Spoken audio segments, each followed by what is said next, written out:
దేవాది దేవుడైన ప్రభువైన యేసుక్రీస్తు పరిశుద్ధ నామమునకే ఎల్లప్పుడు మహిమ కలుగునుగాక.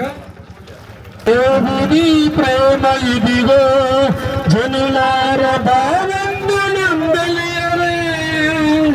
కేవలము నమ్ముకొని పరలోక జీవము మనకప్పును.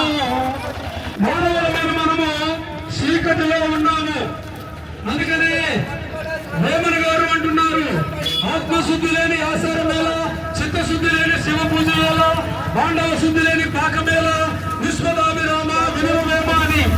కనుక ఆత్మశుద్ధి లేకుండా మనం ఎన్ని ఆచారాలు చేసినా, ఎన్ని సంప్రదాయాలు చేసినా, ఎన్ని పూజలు పురస్కారాలు చేసినా మనకి మోక్షము రాదు.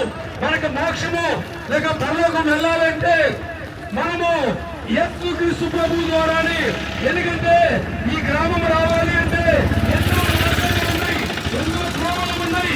కానీ పరలోక రాజ్యం వెళ్ళాలి అంటే మార్గం దొరికితే ఆ మార్గానికి యేసు ప్రభువే నాయకుడు. అందుకని చీకటిలో ఉన్నటువంటి మనల్ని రక్షించడానికి రక్షకుడుగా యేసుక్రీస్తు ప్రభు ఈ లోకంలోకి వచ్చాడు. 2025 సంవత్సరాల క్రితము యేసుక్రీస్తు ప్రభు ఇజ్రాయేల్ దేశంలో కన్య మరియ గర్భము ద్వారా ఈ లోకంలో జన్మించి ఆయన మనందరి పాపముల కోసము శిలువ వేయబడి రక్తము కార్చి ఆ రక్తములో మన పాపాలను కడిగి పవిత్రపరిచినాడు. ఎవరైతే యేసు ప్రభువు నమ్ముకుంటారో వారు రక్షింపబడతారు. అలాగనే మరి వేదాల్లో కూడా మనం ఎన్నో చూస్తూ ఉన్నాం. అసతోమ సద్గమయ, తమసోమ జ్యోతిర్గమయ, మృత్యుంగ అమృతంగమయ అని చెప్పని మనకి శ్లోకాల్లో కూడా మనం చూస్తున్నాం. అసత్యములో ఉన్నటువంటి మానవులను సత్యములోనికి నడిపించేవాడు ప్రభువైన యేసుక్రీస్తు.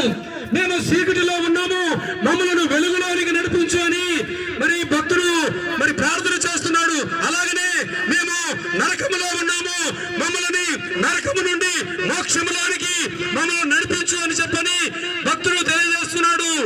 కనుక అసతోమ సద్గమయ, తమసోమ జ్యోతిర్గమయ, మృత్యోర్మ అమృతంగమయ అని దీని యొక్క భావం ఇదే.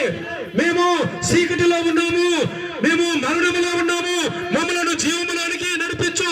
మేము చీకటిలో ఉన్నాము, మమ్మలను వెలుగులోనికి నడిపించు. మేము నరకములో ఉన్నాము, మేము పరలోకము నడిపించని దీని యొక్క అర్థము. అయితే వెలుగిచ్చేది ఎవరు? యేసు ప్రభు చెబుతూ